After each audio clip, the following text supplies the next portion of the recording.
Remember, you like me. I got the right vehicle.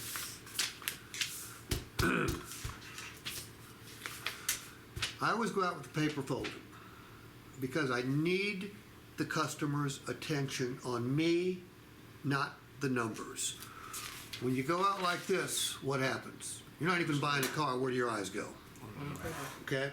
Most salespeople lose control of the process by slapping the numbers down in front of the customer. So the customers, they're all over this. They're not hearing a word you say. I want to make an opening statement. And by the way, you guys did much better than the first group because you talked about the vehicle. You got me to say I liked the vehicle. I think that's extremely important. And as I understand it, with this particular vehicle, it's got 170,000 miles on it. I'm getting nothing but the vehicle, right? Understandable. If this was a new Ford, my opening statement might be 45 to 60 seconds because I'm going to remind them about all the cool stuff that comes with the new Ford. If I buy a new Explorer from you, what do I get besides the Explorer? A year, 36,000 mile warranty. Okay, wait a minute. Is there value to that? Yeah. Hell yeah. What else do I get? 5 years, 60,000 miles. Is there some value to that? Yeah. Okay, good. What else? What all the amenities that come with that Explorer is sync force system, Ford Pass. Okay, yeah. Okay, Ford Pass. Yeah. What was the other one? The sync force system. What's that? Basically, there's functions on the radio and features and. Okay, that's part of the car though. Yeah. Okay, I want stuff that's not part of the car. Ford Pass isn't. What else? Do I get Sirius radio for a couple months? It depends. Okay. Do I get roadside assistance? Yeah, that's with the 5 years, 60,000 miles. Okay. Is there value to roadside assistance? Yeah. Hell yes. If you don't get it, you got to pay for it. If you pay for it, it's about what, $6-7 a month? Yeah. Say $72 a year. I get 5 years worth. That's $350. Okay, good. All right, but this is the vehicle that it is. So I'm going to come out, sit down, say, hey, Brian, no surprises here. The price I brought you in is going to be exactly the same price you see on this piece of paper. However, there's no such thing as a good deal on the wrong vehicle. The Suburban, is it right? You like the test drive? Equipped the way you said it had to be equipped, correct? Color's cool? We got the right vehicle. Brian, there's the price. We love your vehicle. We're going to buy it for $6,200. And don't forget, you know what that is? What's that? That's the tax savings because you're trading the vehicle into us, okay? With taxes and fees, you got a drive-out price there. I'm going to give you some choices here. Very few people in Alabama will show you a 36-month payment because it's high. That payment saves you the most money, builds cash value faster, allowing you to trade it sooner, and gets you to the dream payment faster. You know what the dream payment is? What's that? No payment at all, okay? 60 months. Payment is way lower, but it's also more flexible. All the cool stuff I talked about up here, you can get that. You just do it in your own time frame. There is no prepayment penalty. You want to double up on your payments? Completely up to you. Get a raise, bonus, win some money on the golf course, whatever. There is no prepayment penalty, okay? In 48 months, best of both worlds. Payments much lower than would be at 36, a little higher than would be at 60, but you save money, build cash value faster, pay it off sooner. Now, up here, cash down. The more cash you put down, Brian, the lower your payment. The more cash you put down, the fewer the finance charges. Saves money.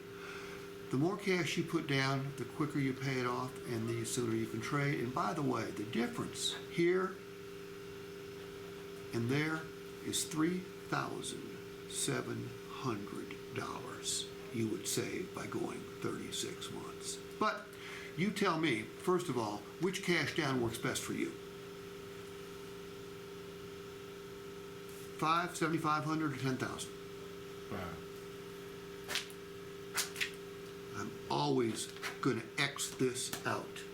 Putting 9 payments down in front of a customer creates confusion. It's a lot easier to pick 1 out of 3 than 1 out of 9, true or false. True. Here are your options. Brian, high payment, save the most money. Low payment, most flexible. Middle payment, best of both worlds. Put a check mark by the one that works best for you. Okay, that right down there. We'll get your new Suburban ready for delivery. Okay? What did I do a little differently? To me, you broke it down more to where it's he understood it. Each time you explain like the breakdown of the months, Look, why not explain? savings and all. Is 36 months good? Yeah.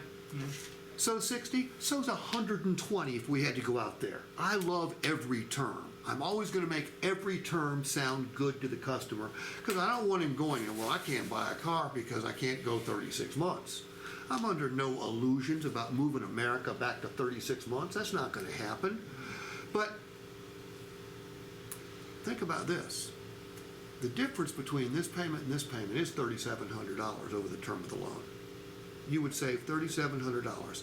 If the customer passes on that, and they most of the time will, it makes it very difficult for them to object to anything else. If they wanted another $5 for their trade, I'd go, $5 for the trade, Brian. I just offered you $3,700 savings, my man. Okay? Your trade is worth what the market says it's worth. Or if they wanted a discount, I'd say, discount? Now look, go 36 months, save $3,700 that way. But when they pass on the $3,700 worth of savings, it makes it difficult for them to object to anything else. Cash down. 7 reasons to put down cash. Give them to me. Save finance charges. Okay, so that's save money. Okay, what else? Lower your payment. If I were to hang around here until Saturday and take a clipboard and question each new customer that walked in, and the question was, do you want a high payment or a low payment? What are both going to say? A little bit. Low payment, right. Okay, what else? Gives you positive equity. I'm gonna change your words just a bit. I'm gonna tell you why.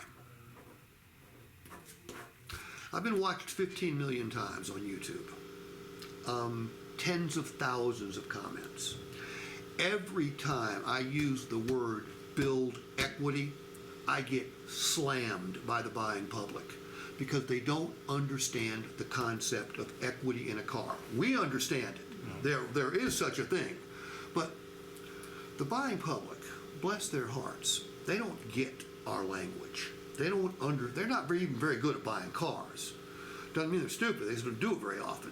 So I change it to cash value because every time somebody makes a car payment or a truck payment, they're building cash value in their vehicle. And the more cash value they build, the quicker they can trade. So cash value, equity. Okay, what else? What else does cash down do?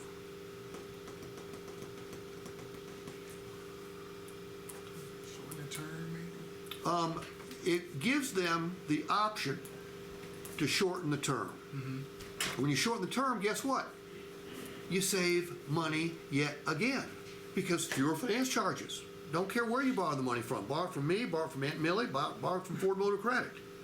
It's going to be a savings. And the last one is pay off sooner, which means you get to what I call the dream payment, which is no payment at all. Does it make sense to just run through that real quick with the customers to let them know what cash does for them? Now, if I give you my social security number and my name, you can pretty quickly determine my propensity to pay, can't you? How do you tell how much cash I've got? Say it one more time. Sorry. How do you figure out how much cash I've got? To put down? Yeah, Ask for it. ask me for cash. Say how much cash you want to put down, Steve. How much cash do you want to put down? Kevin, I'd like to do with nothing down, or as little as possible. Isn't that a pretty typical customer answer? Right. Okay, look, we get dumbass responses from customers because sometimes we ask dumbass questions, okay? You can't tell how much I've got down. You've got to give me a reason to put money down. Brian, if I ask you for $5, would you give it to me? No. You have no reason to. But if I said, hey, Brian, if you give me $5, I'll do two things for you. Number one, I'll go buy us both lunch, and I'll bring you back $3 in change. Okay? The lunch will be a lot more than $2. Would you give me $5 then? I gave you a reason to give me $5. We have to give the customer reasons to put down money.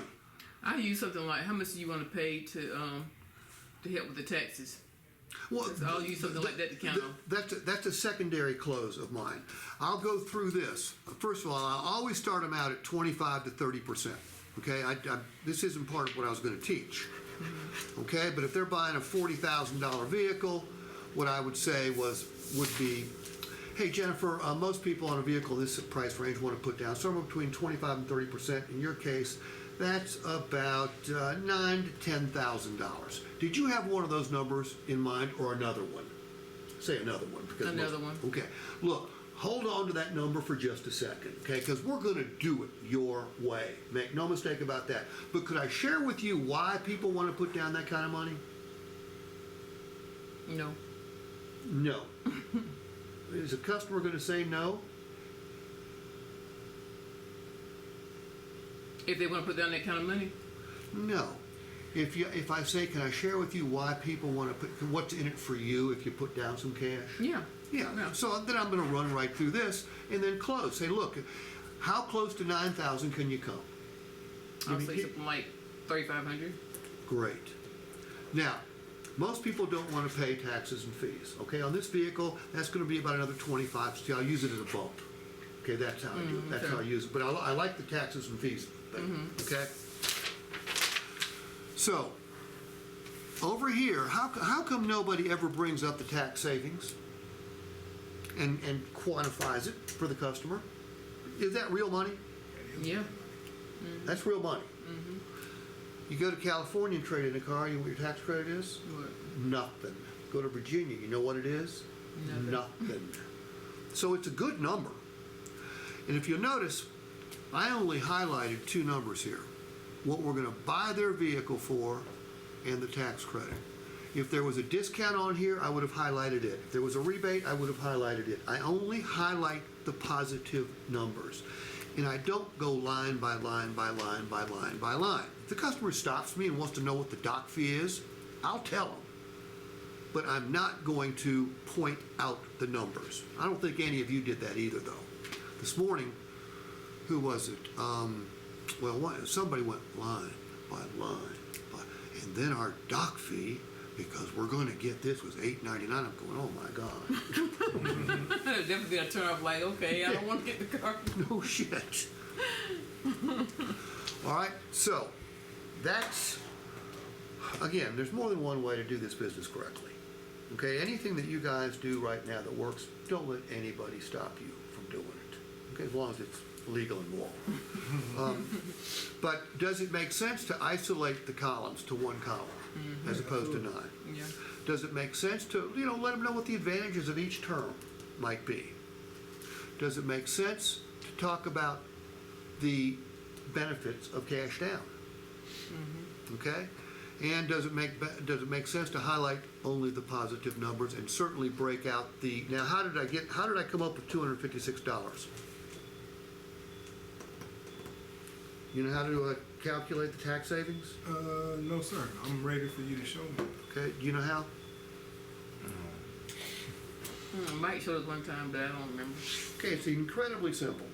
All right, the tax rate is what, 4.75? Yep.